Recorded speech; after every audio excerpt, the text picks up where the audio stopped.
বশীকরণ করার আরেক শখ নিয়ে এসেছি। রক্ত বশীকরণ কাকে বলে? যে শয়তানি বশীকরণ গুলো হয়, যেগুলো খারাপ ভাবে হয়, সেগুলো হচ্ছে রক্ত বশীকরণ। স্ক্রিনের মধ্যে আপনারা দেখতেই পাচ্ছেন যে ছকটা কতটাই খারাপ ভাবে আছে। এই রমধারাই বশীকরণ সম্ভব। যাকে খুশি, সে যেই হোক না কেন, আপনি তাকে বশীকরণ করতে পারবেন এই ছকের দ্বারা। তো এই ছক যদি আপনি নিজে থেকেও করতে চান তো নিজে থেকেও পারবেন।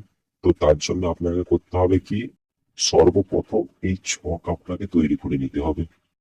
ছকের মধ্যে তার নাম উল্লেখ করবেন যাকে বশীকরণ করছেন। আর তার মায়ের নাম যদি জানেন তো খুবই ভালো কথা, তার মায়ের নামও উল্লেখ করবেন। আর এই ছকটি রেডি করতে হবে রাত্রির 12:30টার পর। ভোর 3টের আগে, রাত্রি 12:30টার পর, এই টাইমটাতেই এই ছকটি আপনাকে রেডি করতে হবে।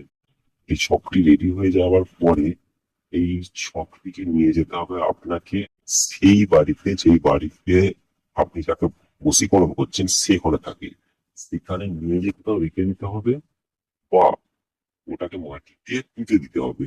এবার যদি মনে হয় যে হ্যাঁ এটা আমার জন্য সম্ভব নয় তার বাড়ি থেকে রেখে আসা মাটিতে চাপা দিয়া, সেই ক্ষেত্রে আপনারা কি করবেন, আপনাদের আশেপাশে যদি কোনো কবরস্থান থাকে সেই কবরস্থানেও যেতে হবে রাত্রি 12:30টার পর, অথবা রাত ভোরের 3টের আগে। এই টাইমটার মধ্যে আপনাদেরকে যে এইটাকে রেখে দিয়ে আসতে হবে। সব থেকে যেই কবরটা দেখবেন পুরোনো, সেই কবরের নিচে আপনি রেখে দিতে পারেন।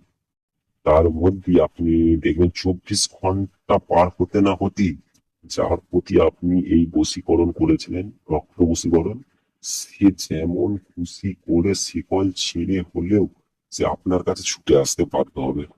কেন কি, এটি একটি এমনই শয়তানি বশীকরণ যে এটি যাকে খুশি পাগল করতে পারে। যেমন খুশি যাকে খুশি রক্ত বশীকরণ পাগল করে দেবে। আর আপনারা যদি চান যে আমাকে দিয়ে যে কোনো কাজ করাবেন, সে যেমনই কাজ হোক, কালো জাদু হোক, ভালো কাজ হোক, যেমনই কাজ হোক, আপনারা স্ক্রিনে দেওয়া হোয়াটসঅ্যাপ নাম্বারে আমার সাথে যোগাযোগ করুন। হোয়াটসঅ্যাপে মেসেজ করবেন, আমি অবশ্যই সবার কাজ করে দিয়ে আপনাদের করে দেবো। স্ক্রিনে দেওয়া হোয়াটসঅ্যাপ নাম্বারে আপনারা মেসেজ করুন, সে যেমনই কাজ হোক ইনশাল্লাহ আমি করে দেবো।